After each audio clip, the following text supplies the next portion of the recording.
Welcome to my beroepsopdracht BO4A presentation. Today I will be talking about the teaching material analysis, the lesson series, the aims and outcomes, work forms, ICT, and in the end I will evaluate the lessons that I taught. So let's start with the material analysis. My learners, a first year MBO, they are now working in Unit 2. I had to choose something from Unit 2. This was the activity that was most focused on real life situation. So I chose this task. It is a speech card task, so they have to translate it and then have this conversation. In hoeverre zijn er taken geformuleerd in communicatieve contexten die uitmonden in een eindproduct? Since this is these are speech cards, it is a very communicative task. However, there is no product in the end. The only thing that they will have to do is have the conversation. So in my eyes, that is not enough. In hoeverre worden de te bereiken leerdoelen in de methode uitgedrukt in ERK-niveaus? At the top of the task, it's mentioned the aim.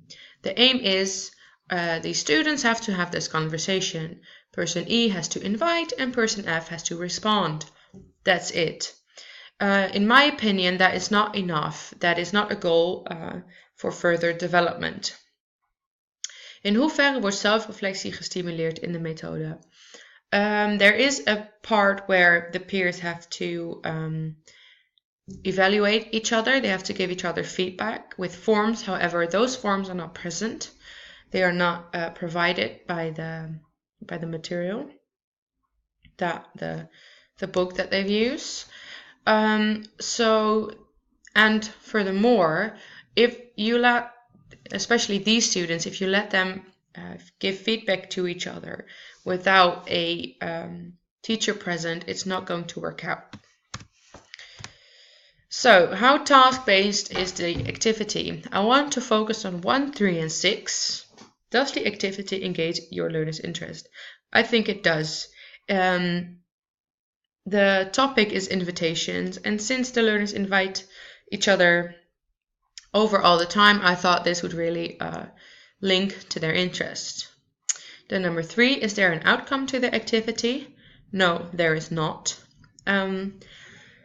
So I created my own. And does the activity relate to real-world activities? Yes, it does. Since they invite each other and other people over so often, I wanted them to be able to do that as well in England or in English. So on the whole, this activity is a little bit task-based, but not enough. So therefore, I tweaked it. As you can see, I added an outcome. So by the end of this lesson, the learners will be able to invite people verbally. Plus, I adapted the speech cards. I didn't do much tweaking there. However, instead of a music festival, I decided that they had to invite each other to a birthday.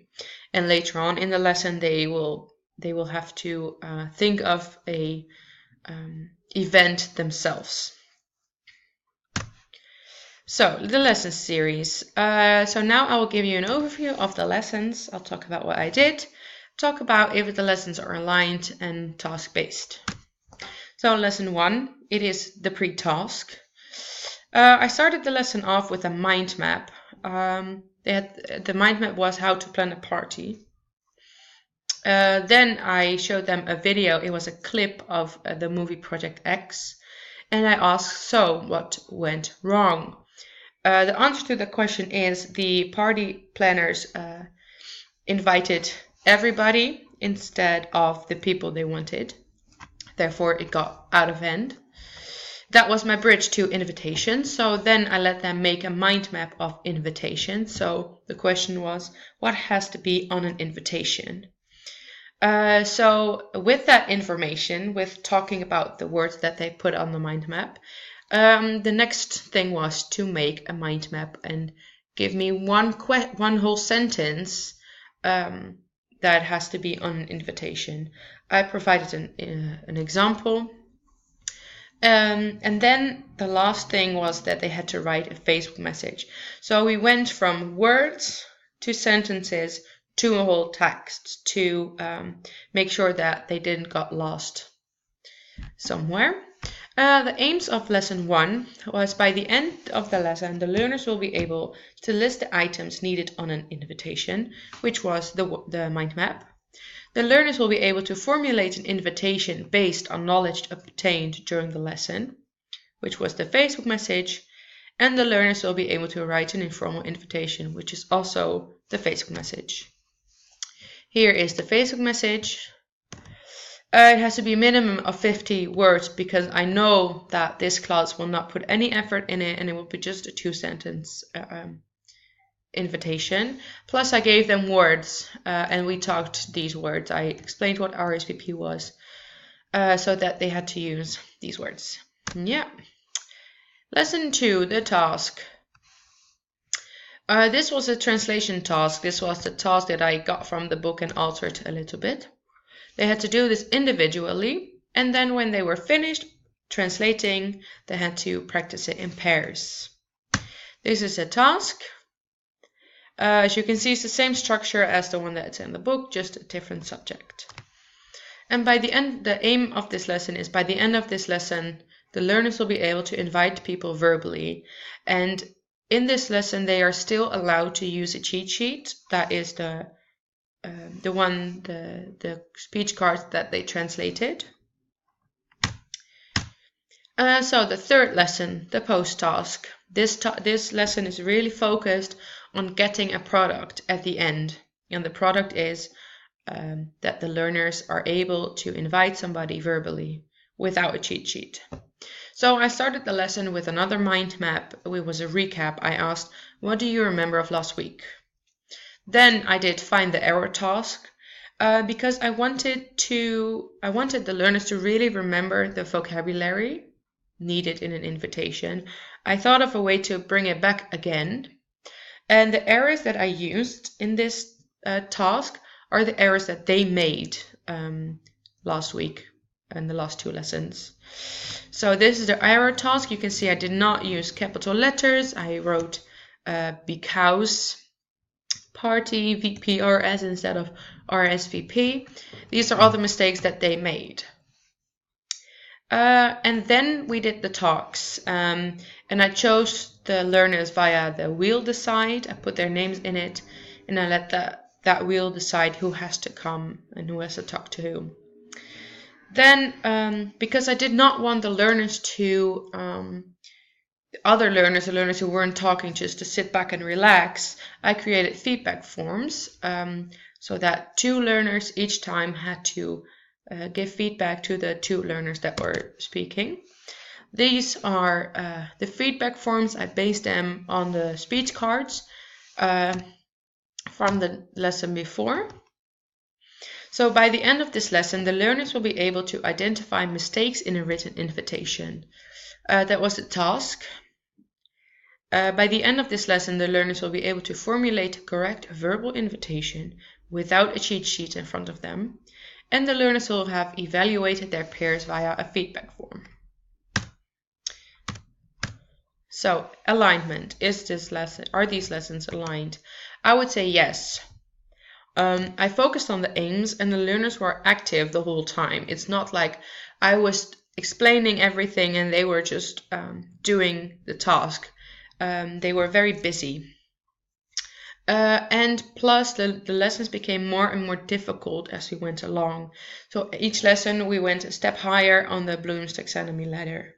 So in the last lesson, they were able to create an invitation without any sheet in front of them. The aims and outcomes, or the outcome of these lesson series.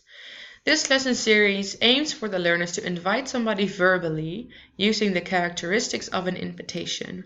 And I wrote this instead of without errors because I feel that without errors is nearly impossible.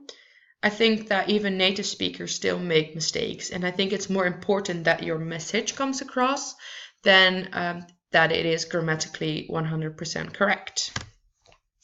The work forms that I used, all of them. In each lesson, I tried to do as many different work forms as I could, so that they could stay active and they were still able to talk to each other. As ICT, I used Lesson Up for the first time. It was really funny. They made jokes with it. I made jokes with it. It was handy for me because I had a cheat sheet. They could be interactive. Their work would be on the board. They were allowed to use their phones, which Oxford Learning claims that enhances their ability to focus and to be active in the lesson. And I used a video, the Project X video. The reflection. Lesson Up and the topic, especially the topic is important because Michael Thiel from Youngstown State University says that if the students relate to a topic, it enhances their ability to remember things. Furthermore, all these things are very important, but since I have 15 minutes, I wanted to talk about the laughing at peer. Ursula had to speak out loud in the classroom, and one learner, Melissa, started laughing really loud, and I was quick to make them stop.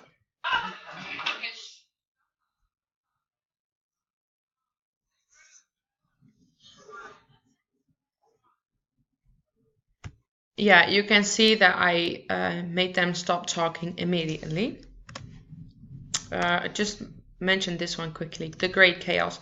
The learners came into the classroom with a lot of chaos because they just received their grades from a test they made last week or the week before.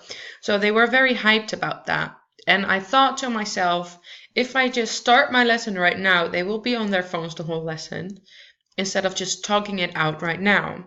So I just let them talk it out. However, because of that, I lost track of time and I lost some time. Therefore, the evaluation part of my lesson, I really didn't got around to do that. At the end of the lesson, I did tell the learners the aim of all these lessons that I had taught. And I asked, so did you reach that goal? Or do you now feel that you are able to invite somebody without any preparation on the streets in English? And I did get a lot of yeses. However, I didn't really get a chance to dig in deeper and ask more questions. So next time I will do that. And no audio. In the first lesson that I taught, I showed them the video. However, there was no audio in that classroom. So instead, I just walked around with my laptop, which wasn't so great, but they got the message of the video. And there was a bit of chaos. There is one very busy student in this class, and I struggled a bit because the weather was so great and they were excited. I thought it was difficult to say, okay, do you want to please be quiet, because I felt like if I was too strict, they would lose their enthusiasm and they would just sit there and do nothing in my lesson. So next time I talked about that with my placement coach, and she wrote that down as well, that next time I'll just give her a look or just touch her shoulder, say, come on, be quiet now, just directly to the source of the chaos. That's it. Overall, I thought it was a really fun lesson to teach. I would definitely use Lesson Up more often because it's handy for me and the learners are able to put things on the screen. So yeah, all right. Thank you.